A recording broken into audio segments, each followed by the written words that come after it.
nom du Père et du Fils et du Saint-Esprit. Amen. Esprit Saint, éclairez-nous. Esprit Saint, éclairez-nous. Évangile de Jésus-Christ selon Saint Jean.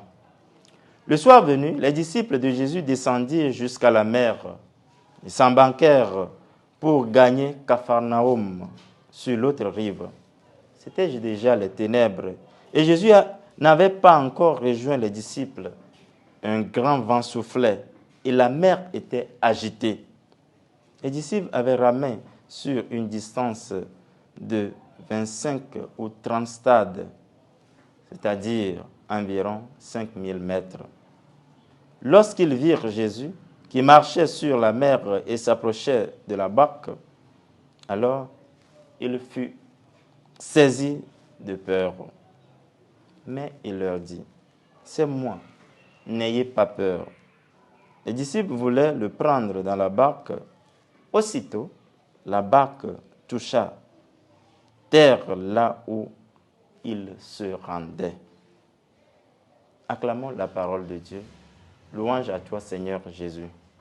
Nous sommes au samedi 13 avril 2024, dans la deuxième semaine du temps pascal, année B. Après la multiplication des pains, les apôtres précèdent Jésus à Capharnaüm en prenant la barque. Ils s'embarquèrent de leur propre chef. Par contre, Jésus, étant retenu par la foule, s'est retiré dans la montagne. Ce n'est qu'à la tombée de la nuit qu'il trouve l'occasion de se détacher de la foule pour rejoindre les disciples. Au moment où ses disciples étaient dans le tourment, menacés par le vent et la tempête en pleine mer et dans la nuit, Jésus s'amène au pas rassurant, marchant sur les eaux, maîtrisant les forces de la nature vers les disciples. C'est en ce moment de son arrivée qu'ils sont remplis de crainte et de stupeur. Au cri de leur détresse, à leur appel, le Seigneur leur rassure par cette parole de confiance. N'ayez pas peur, c'est moi. Il les rejoint au milieu du lac, apaisant la tempête et le vent, et le miracle fut effectué subitement. Ils accostèrent, ils arrivent à la rive. Cet évangile nous rappelle que le Fils de Dieu, le Christ Jésus, qui était dès le commencement dans le sein du Père, avant la création de toutes choses, a le pouvoir sur toute la création, sur l'univers. Il maîtrise les lois infuses dans l'univers puisque c'est lui qui est le créateur. L'artiste maîtrise son œuvre.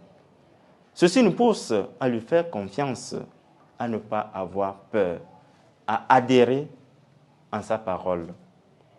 Deuxièmement, quand nous nous séparons du Christ, nous sommes égarés, nous sommes dans les ténèbres. Les ténèbres nous couvrent, on se détache de sa protection, on se perd.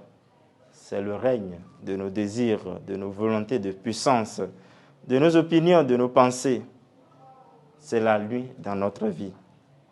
La crainte, le vide, la peur, c'est le mal qui envahit notre vie quand le Christ n'est pas là. En absence de Dieu, de Jésus-Christ dans notre vie, dans notre société, dans nos structures,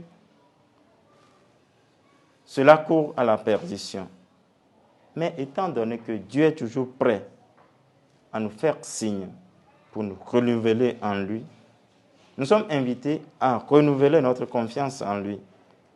Si l'on fait le pas et crie vers lui, si l'on l'appelle au secours, on arrive aussitôt à destination. Sachons convier le Christ à chaque instant de notre vie, car il maîtrise l'univers et est au-dessus de toutes choses. Il veut nous conduire au rivage. N'attendons pas le naufrage. C'est moi. Soyez sans crainte. Jésus nous dit, allons à la rive. Aujourd'hui et pour les siècles des siècles. Amen.